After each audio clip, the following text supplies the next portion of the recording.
Olá, pessoal, tudo bem com vocês? Eu sou Marina Tanelli, sou a fonoaudióloga responsável por suporte clínico e treinamento da Interacústicas Brasil, e hoje a gente vai abrir o nosso Novembro Laranja com esse vídeo. Novembro Laranja é o mês do alerta à conscientização do zumbido, e a gente vem aí com uma série de vídeos toda sexta-feira, tá? Hoje a gente vai falar sobre avaliação do zumbido. A convidada especial de hoje é a doutora Patrícia Mano, ela é otorrinolaringologista, especialista em otoneurologia pela USP e idealizadora da Escola de Otoneuro. Então, vamos falar sobre o que interessa, né? Vamos começar falando sobre a avaliação do paciente com zumbido, né? A avaliação inicial do paciente com zumbido.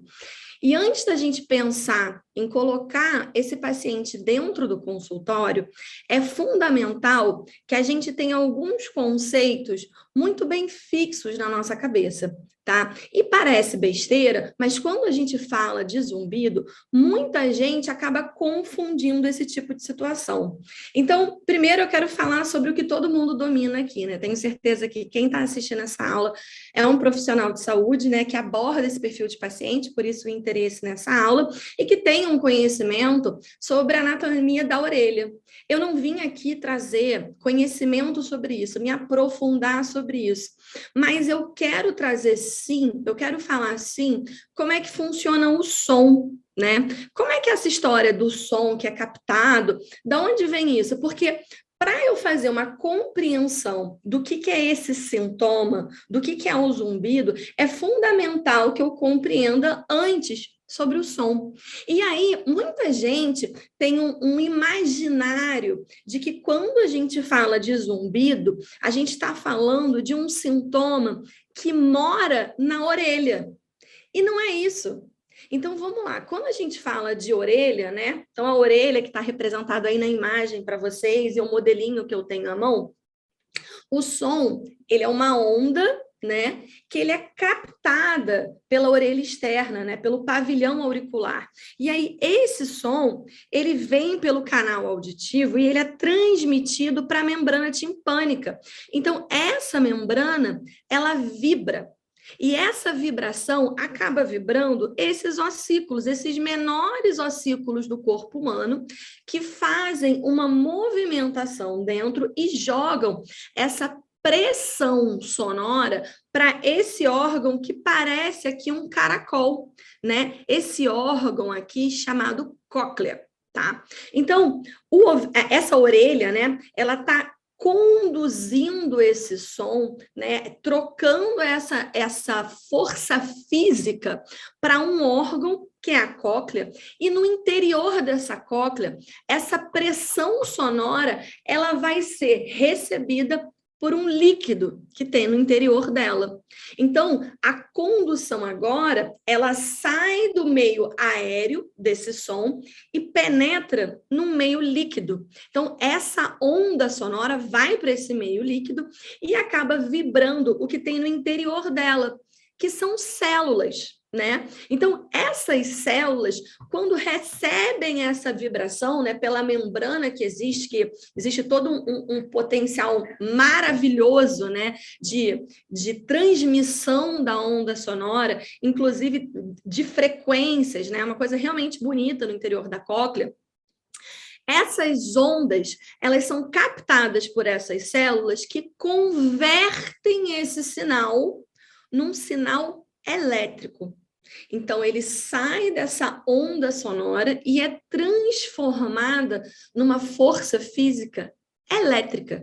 E esse potencial elétrico, ele sobe pelo nervo auditivo até o cérebro. E por que isso é fundamental à compreensão? Porque orelha é captadora e conversora de som, mas quem escuta é o cérebro. Quem compreende é o cérebro. O processamento da audição, ele é dentro do cérebro. Então, quando a gente fala de um sintoma como o zumbido, a gente não vai se ater à orelha. A gente vai olhar para o cérebro desse paciente. para o neurológico desse paciente. E aí sim facilita a compreensão, tá? Então sai da casinha da orelha, a orelha tem função, eu já vou falar um pouquinho mais sobre isso, ela está envolvida no processo, mas se atém a tudo o que é capaz de modificar o neurológico desse paciente. Porque para você entender zumbido, você tem que entender que esse é um sintoma neurológico, apesar de ter uma manifestação como percepção auditiva, tá? Então, o que acontece de uma maneira geral? Eu vou explicar por meio desse desenho, que é um desenho meu, de uma aula minha, como é que algumas etapas da formação desse zumbido que hoje a gente compreende. E aí, por que eu vou frisar o hoje? Porque pode ser que você assista essa aula daqui a alguns anos e essa hipótese tenha mudado. E tudo bem. Não significa que a gente estava errado nesse momento. Significa que o zumbido, ele é uma ciência que hoje está sendo estudada. E cada ano a gente aprende um pouco mais. E quando a gente trabalha com uma ciência que está sendo estudada, tudo bem mudar de ideia. Então, assim, hoje, a verdade mais próxima da verdade que a gente tem é essa. Na verdade, a gente, assim, no fundo, a gente tem até outras teorias, tá? Hoje, e que pode ser que você escute a aula de um outro professor e esse outro professor dê uma outra teoria e essa teoria também não está errada, tá? Então, não acreditem em preto ou branco quando a gente fala de zumbido, porque quando a gente está estudando uma coisa nova, né, ainda que o zumbido seja um sintoma que a gente, na verdade, já conhece há muito tempo, a ciência, ela avança todos os anos, né, na compreensão desse sintoma. Então, eu vou chamar isso de ciência nova, porque todo ano tem coisa nova, todo ano tem atualização, todo ano tem congresso específico para zumbido. É porque todo ano tem avanço. Então, se isso está mudando todos os anos, eu não posso dizer que aquela pessoa está errada. Eu posso dizer que existe uma atualização, eu posso dizer que hoje a gente acredita de uma forma e que pode ser que daqui a pouco, né, e que não precisa ser daqui a um ano, pode ser que alguém traga um conhecimento daqui a um mês e daqui a um mês eu mude de ideia e eu não estava errada, tá? Então, é muito importante vocês terem isso fixo para não achar que vocês estão ouvindo conceitos demais, conceitos diferentes. Tem muita gente falando errado sobre a fisiopatologia do zumbido. Tem muita gente estudando a fisiopatologia do zumbido. Tem muita gente adquirindo linhas, né, de comunicação, de compreensão do que é essa patologia. E o que fizer mais sentido para você e na literatura que você estará sempre estudando, né? Porque você tem que quando você se propõe a tratar o paciente com zumbido, você tem que se propor a estar sempre estudando. Você tem que entender que isso pode ser uma coisa mutável, ok? Então, vamos lá, continuando. Qual é a teoria que hoje, para mim, Patrícia, faz mais sentido? É a teoria da deaferentação, é a teoria da lesão, tá? Quando eu falo lesão, que houve uma lesão, que houve um trauma, né? Geralmente, eu estou falando de orelha, tá? Então, eu estou falando de uma lesão que aconteceu na cóclea, especialmente, que pode ser até mesmo uma lesão celular ou uma lesão no nervo. Aconteceu um processo de deaferentação. Não necessariamente a deaferentação ou a lesão é uma coisa que a gente enxerga na audiometria. Tá? É importante dizer isso, porque a audiometria, ela é um exame que ele é padronizado mundialmente. E nessa padronização mundial, a gente escolheu algumas frequências de avaliação, né? 250, 500, 1000, 2000. Só que entre 1000 e 2000 tem 1000 frequências, literalmente. Entre 500 e 1000 tem 500 frequências, literalmente, que a gente não avalia. E tá tudo bem, porque senão ia ser um exame impossível de ser feito da maneira que ele é feito hoje em dia. Mas quando a gente avalia, quando a gente decidiu, quando a gente, né, como se eu tivesse feito parte disso, né, quando foi decidido mundialmente escolher quais as frequências iam ser utilizadas nessa audiometria, a gente escolheu algumas de triagem, né? Graves, frequências médias, frequências agudas, é uma triagem, é uma maneira de você olhar como um todo. Quando você diz que o exame ele está dentro dos padrões de normalidade, significa que numa população aquilo está acima da média de normalidade. Ponto. A gente olha para a audiometria com um olhar populacional, porque se você olhar individualmente, né? Se você tem um paciente, por exemplo, que faz uma audiometria desde que ele é criança, e aí na primeira audiometria dele, ele tinha um limiar em 0, que é normal, né? Populacionalmente é normal. E aí, 10 anos depois, com 10 anos de idade, ele passa a ter um limiar em 20, 20 é normal. Mas se você considerar esse mesmo indivíduo, ele já teve uma perda de 20 decibéis. Ainda que numa população, isso seja considerado normal. Tá? Então, ainda o que eu quero dizer é que as pessoas às vezes falam assim: audiometria normal, e não mostra a audiometria, né? Numa discussão de caso. Isso faz diferença, porque a gente tem que conhecer como é que é esse paciente e pensar também no que hoje é estudado e é falado como a perda auditiva oculta, né? Que é esse processo de mudança neuronal pós-lesão que não necessariamente leva a uma morte celular suficiente naquele local para mostrar uma perda auditiva naquela frequência. Tá? Então, não é porque a audiometria seja normal que essa orelha nunca tenha acontecido uma deaferentação. E, mais uma vez, isso é uma hipótese, tá? Isso é uma hipótese. Mas trabalhando nesse contexto de hipótese, que para mim hoje é uma que faz sentido, como é que então acontece esse processamento, essa geração desse sintoma que é o zumbido, né? A partir do momento que existe uma lesão, qual é a resposta do cérebro? Qual é a resposta do organismo a uma lesão? Sempre homeostase. Você tem uma lesão, o seu corpo responde. Sempre. Ele quer o quê? Ele quer ficar bem. O cérebro é aquele funcionário da empresa que resolve o problema. Ele vê um problema, ele quer paz na empresa. Então, ele vai dar o jeito dele. Ele vai buscar a homeostase dele, tá? Então, na busca dessa homeostase, pode ser que, nesse contexto, surjam outros sintomas. Mas o objetivo do cérebro não foi criar um problema para o indivíduo. O objetivo do cérebro foi buscar a homeostase, tá? Então, na busca da homeostase, ele muda o balanço neuroquímico, ele muda como esses neurotransmissores são secretados. E aí é como se funcionasse assim, tá? Então, assim, falando de uma maneira mais didática. O cérebro sempre recebeu a audição de uma maneira. Tá lá de boa, recebeu a audição de uma maneira, e aí, de repente, mudou, né? Teve uma deaferentação, aconteceu uma deaferentação, e aí a maneira que essa audição está chegando está sendo diferente. E aí ele percebe assim, poxa, eu estava aqui recebendo de um jeito, e agora parece que eu estou recebendo menos. Tem um problema, vou resolver esse problema. Como é que eu posso resolver esse problema? E aí o cérebro, dentro da gerência dele, ele não tem gerência na orelha, né? Então, inicialmente, o problema era na orelha. Mas o cérebro não manda na orelha.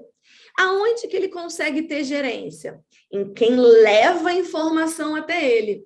Quem é esse? É o nervo auditivo, né? Então, o nervo auditivo, se vocês já alguma vez já abriram um fio de eletricidade, né? Então, o fio de eletricidade, como é que ele é? Ele tem uma bainha de proteção e dentro dele você acha que tem um fio só, mas não tem. São vários microfilamentos enovelados.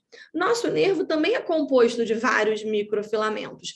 E esses microfilamentos, durante todo o período da sua vida, eles estão carregando esses inputs elétricos, essas informações elétricas. Quando é que ele para? Quando ele morre. Se ele morre, se ele é seccionado, aí ele para de carregar esse tipo de informação.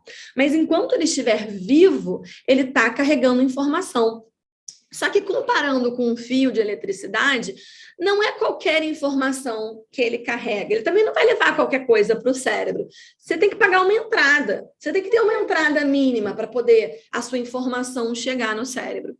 Então, fazendo um comparativo com um fio de eletricidade, vamos usar o exemplo da amperagem. Então, você imagina que existe um fio, né? E o fio carrega alguns amperes, né? Volts, né?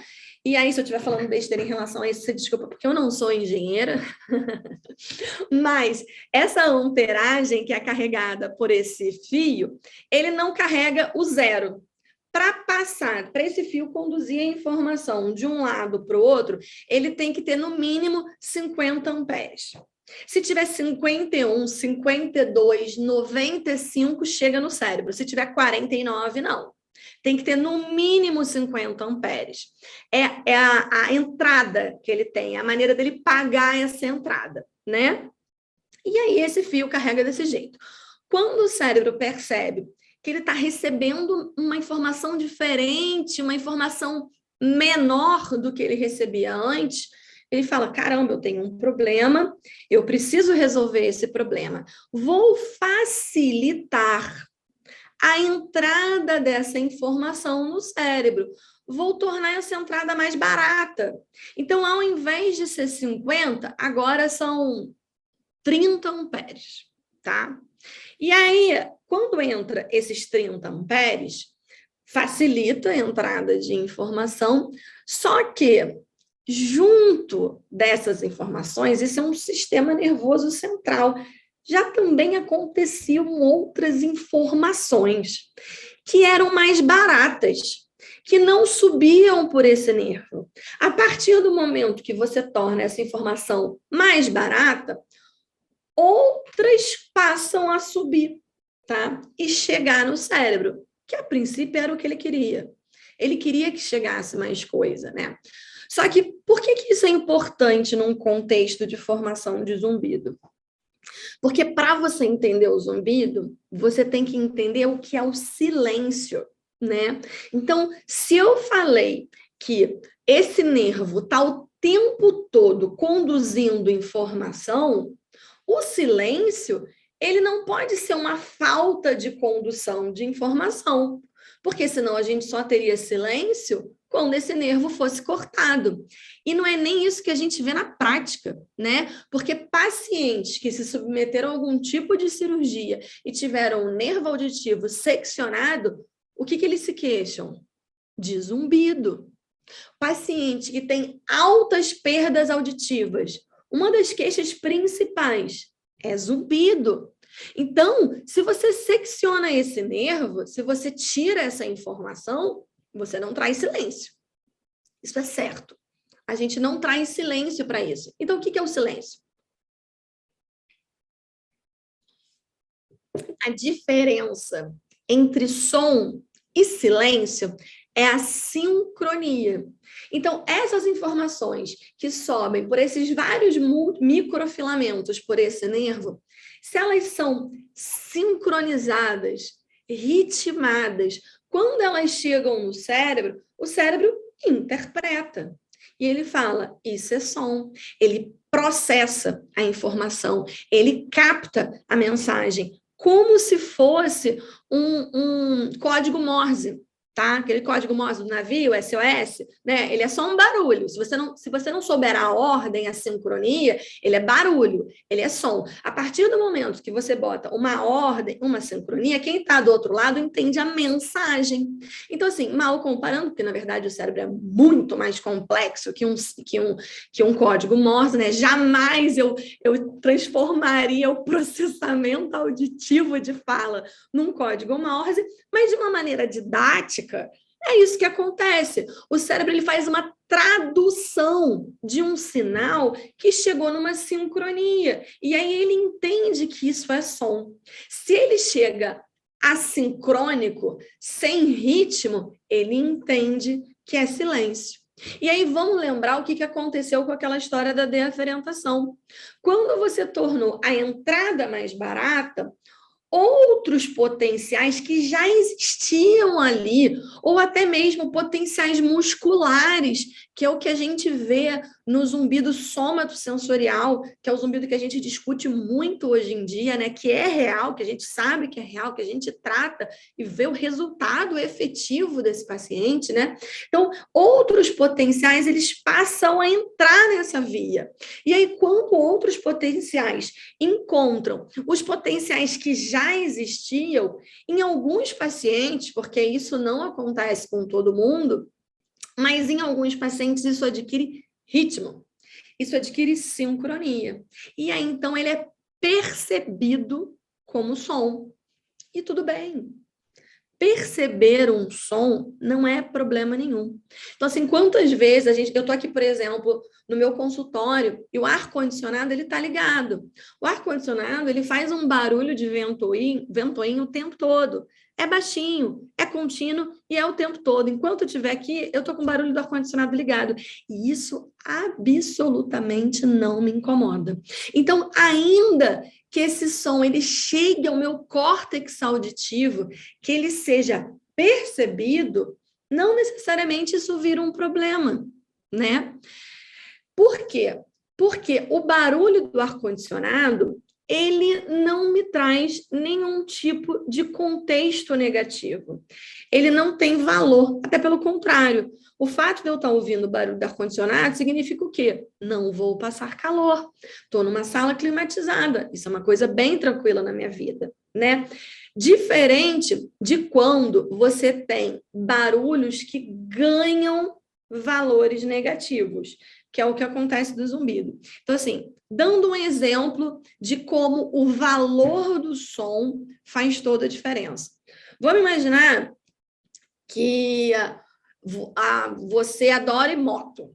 Eu adoro moto, eu fiz uma viagem incrível de moto na minha vida, foi maravilhoso. Quando eu tô na rua e eu escuto o barulho de uma moto, me traz uma sensação de liberdade, de prazer. É uma coisa incrível, porque você criou uma memória afetiva muito positiva com esse barulho relacionado a uma época da sua vida. Esquece essa cena e vamos imaginar uma outra situação.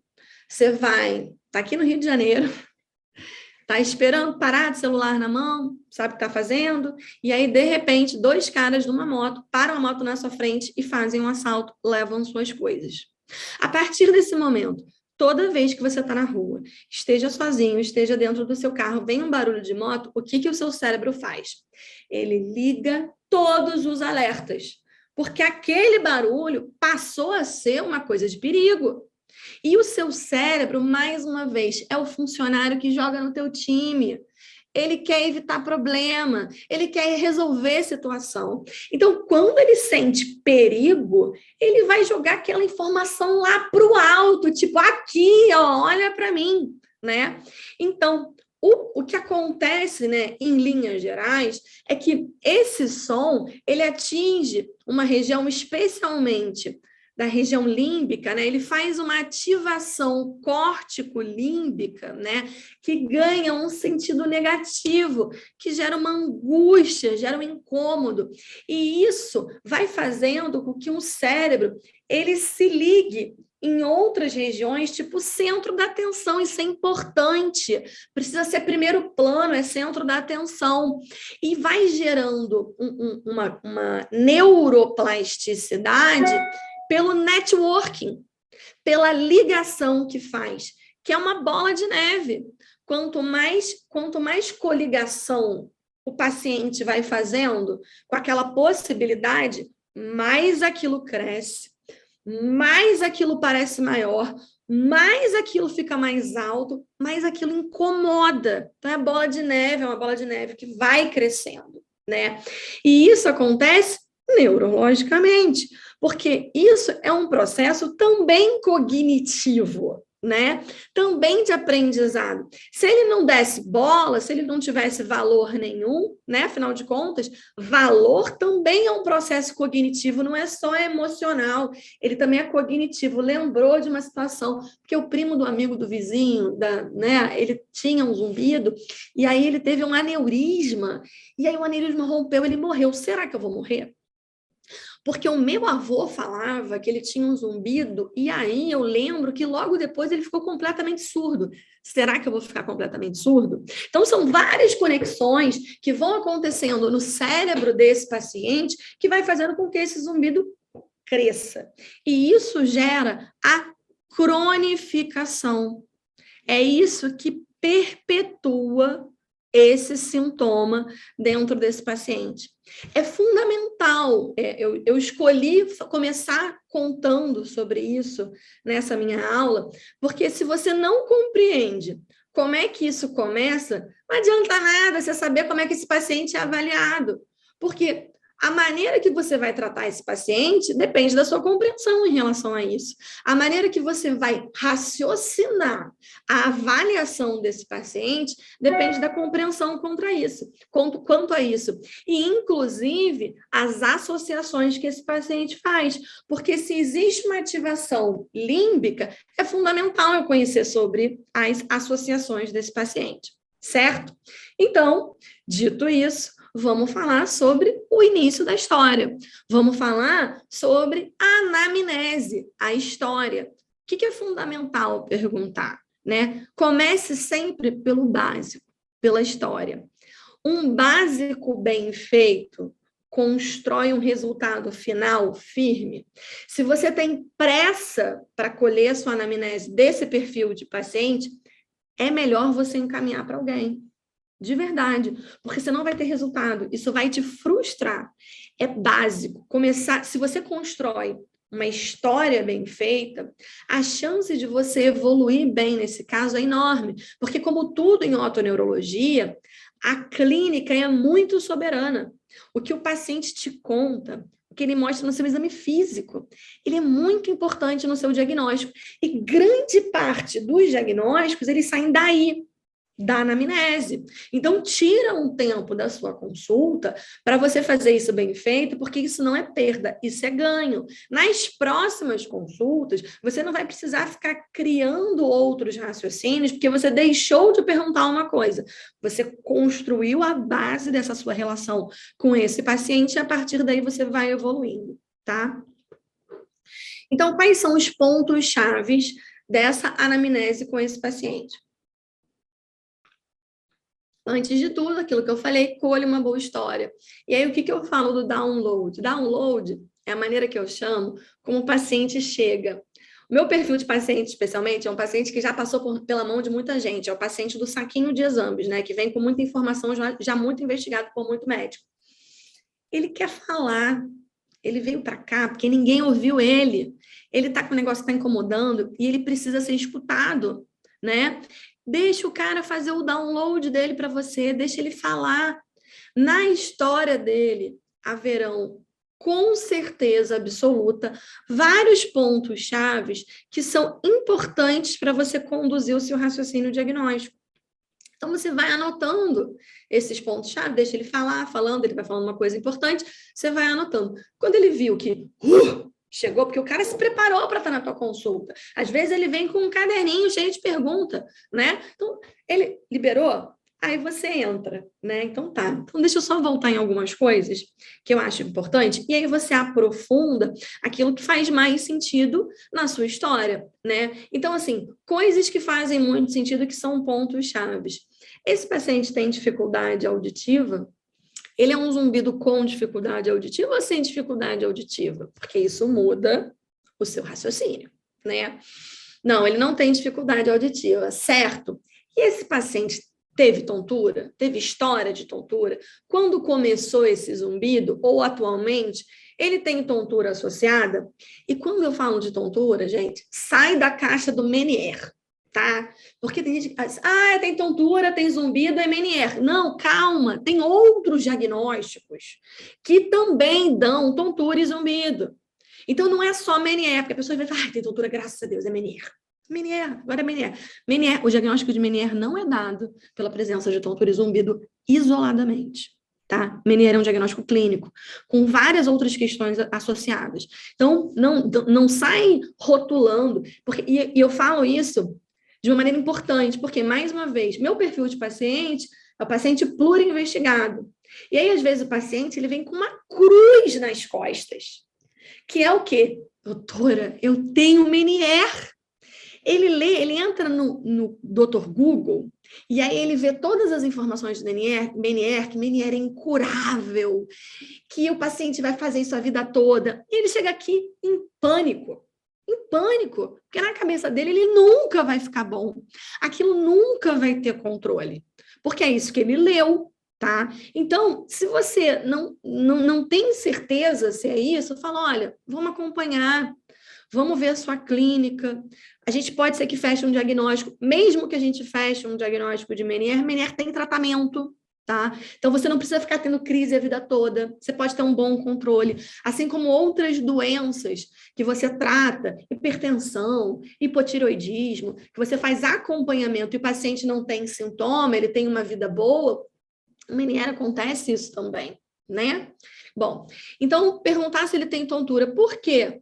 Porque a avaliação do equilíbrio, ela está dentro do mesmo par craniano. Todo mundo está morando no 8º par craniano, não é verdade? Então, um ramo é coclear desse nervo, mas o outro ramo é vestibular.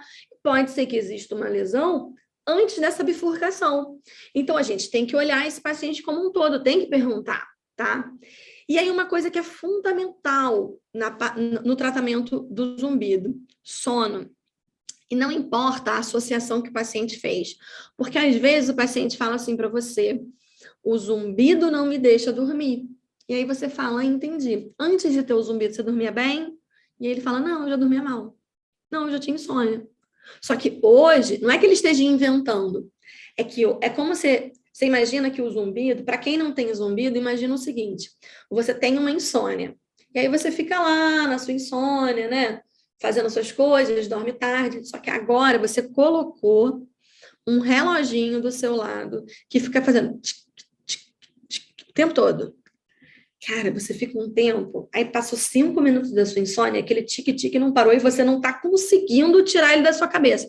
Parece que o relógio, inclusive, aumentou o som, né? De noite no escuro, parece que ele fez um aumento desse som. Você está ouvindo aquele tique-tique e vira um negócio de sofrimento. Meu Deus do céu, essa hora que não passa. E eu não durmo. É o paciente com zumbido. O paciente com zumbido, ele está o tempo todo com aquele som que fica lembrando a ele que ele não dorme. Então, às vezes, quando acontece o zumbido, ele entende que o sofrimento dele da insônia é maior. Antes ele não sofria tanto, agora ele sofre mais. E quando você trata o sono, você costuma ter uma melhora no zumbido associada, porque existe uma correlação muito importante neurológica entre distúrbios de sono e o zumbido, nessa questão da piora, né? nessa questão especialmente até do contexto cerebral. Então, perguntar sobre o sono desse paciente, e não só isso, fazer uma orientação minimamente sobre a higiene do sono é fundamental para esse perfil de paciente. Além disso, o que mais?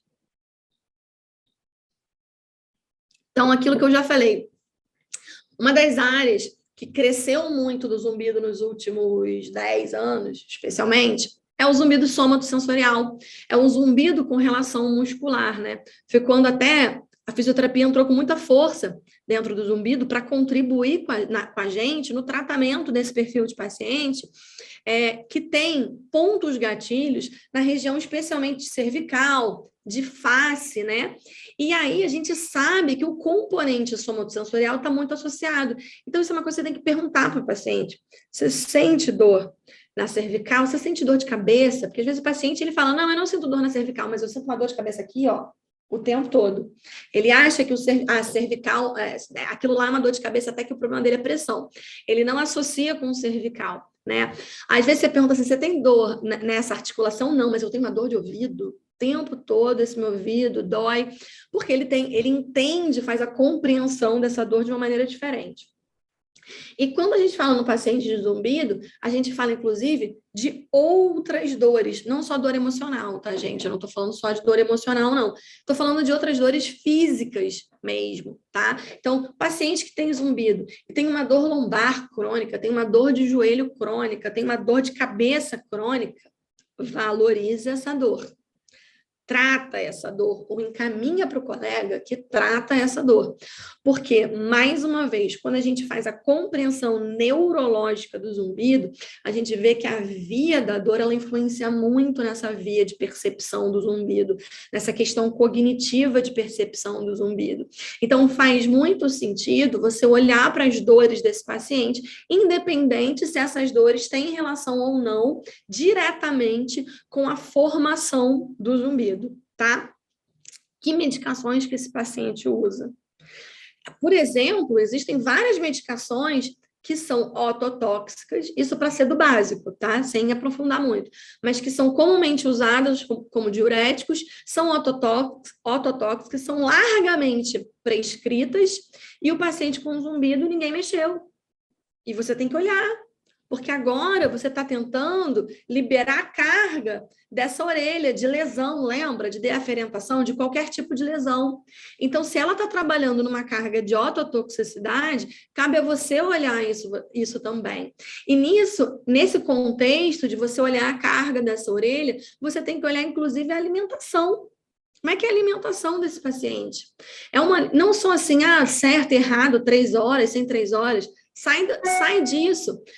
Esse paciente ele está recebendo um aporte de nutrientes, esse paciente ele está muito inflamado, obeso, né? Ele tem questões, tem alterações intestinais, o cara está constipado, ele está inflamado, são sinais inflamatórios, né? Inflamações que não são do clássico, febre, dor e calor, é aquela inflamação que acontece no corpo de uma maneira geral, como se fosse uma resposta alérgica, né? É dessa maneira que a gente vê de uma forma mais integrativa como funciona. E não se restrinja na alimentação no que a gente falava 15 anos atrás, porque, mais uma vez, o zumbido é uma ciência em mudança, né? E nessa ciência em mudança, a gente também mudou de ideia. Então, até mesmo o café, que a gente sempre falou, não, café não, suspende o café, tira o café, não pode, paciente com zumbido não pode tomar café. Hoje em dia a gente não fala mais isso, porque a gente hoje, através de estudos, a gente já sabe que o café também tem uma questão positiva no zumbido. Não é só coisa ruim, ele também tem uma questão positiva. Então, o quanto de café você vai restringir para esse paciente? Precisa mesmo tirar tudo desse paciente? Então, aprofunda, isso muda, tá? Então, com o tempo, a gente vai mudando de opinião, e tá tudo bem mudar de opinião, tá? Mas, especialmente nessa anamnese, questiona sobre as associações cognitivas desse paciente. O que você acha que é o seu zumbido? Qual é o seu medo em relação ao zumbido? Se você fosse ficar hoje com o zumbido que tá, dessa maneira que tá, pelo resto dos seus dias, o que ia acontecer com você? Como é que você ia se sentir em relação a isso? Deixa a pessoa falar. Por quê?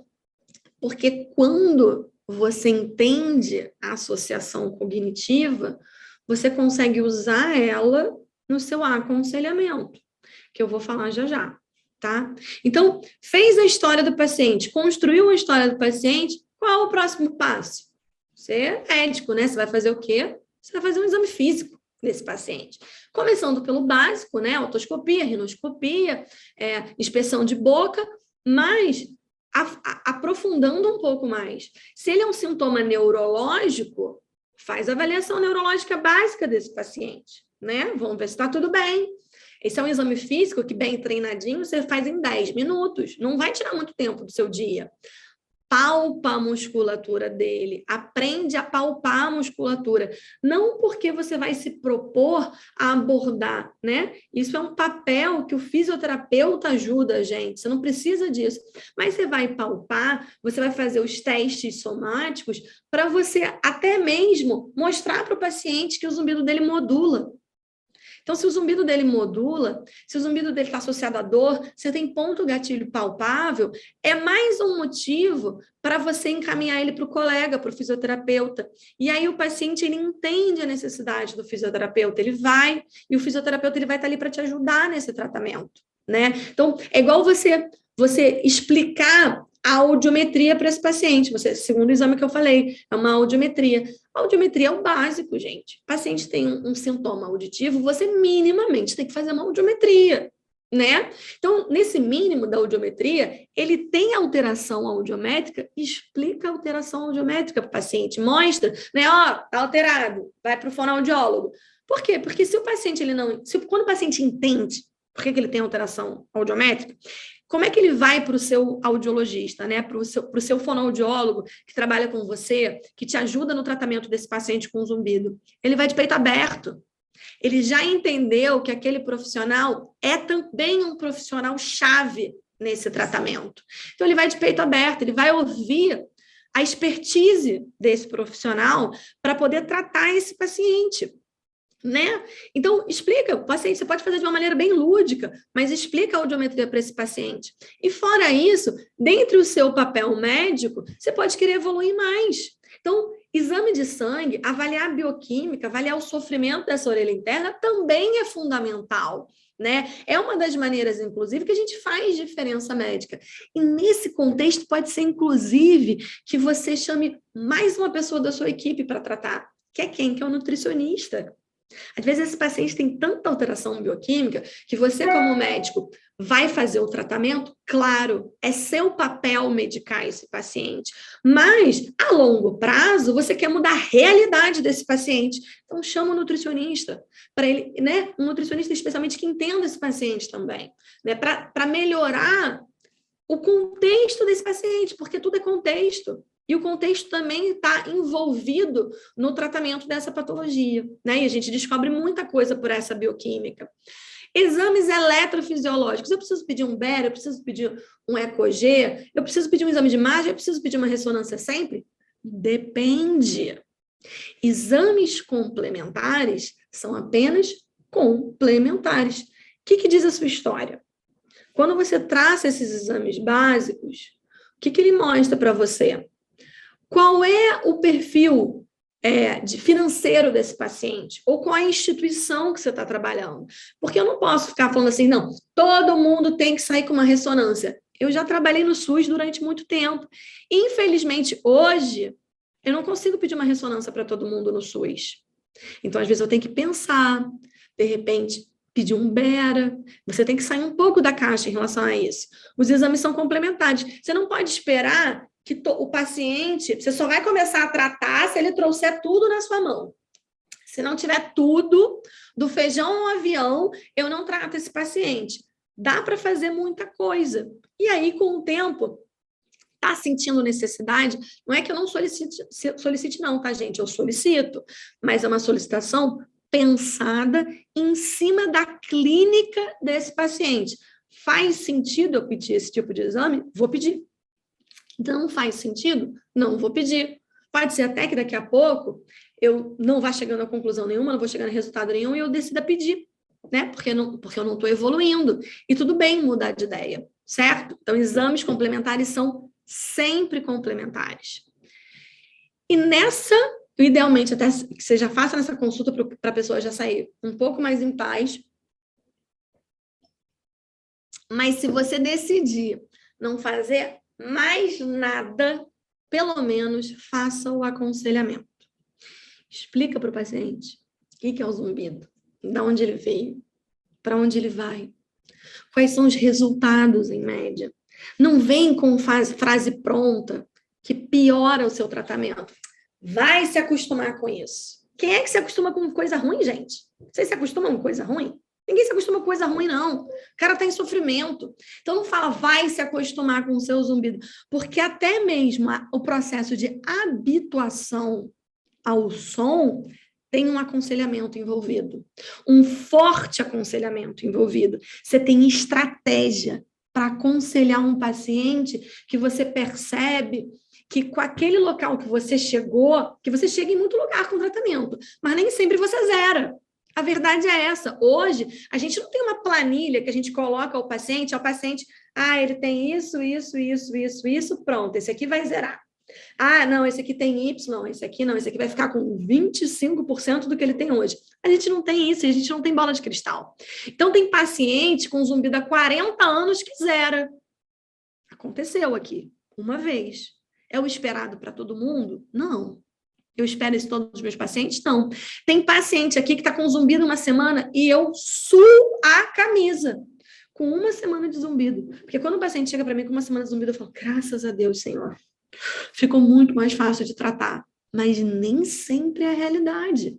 Às vezes, com uma semana de zumbido, eu tenho maior dificuldade. Porque nessa uma semana, esse paciente já fez tanta associação cognitiva que para eu ir tirando, para eu desenovelando ele, é um grande desafio. Mas tem paciente que zera.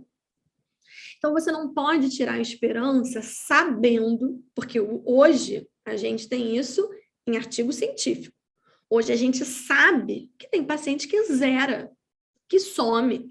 Então, se a gente sabe isso, você não pode dizer para o paciente que ele é obrigado a se acostumar. Você vai dizer que você vai tratar. Você não vai prometer a cura, porque isso é charlatanismo, porque você não tem bola de cristal. Mas você vai prometer tratar. Você vai tratar, você vai correr atrás. E pode ser que em algum momento, inclusive, você tenha necessidade de habituar esse paciente com técnica. Então, se você não fizer nada, acolha esse paciente e faça o aconselhamento. Porque nem sempre medicação é a chave do sucesso. Tá bem? Então, dito isso, quero agradecer a Interacústicos por esse convite, né, pelo convite dessa aula. Quero agradecer a todos vocês que chegaram até aqui comigo, disponibilizar as minhas redes sociais. Se for alguma dúvida, me manda um direct, vamos conversar, tá bom? E é isso. Obrigada, viu? Um beijo.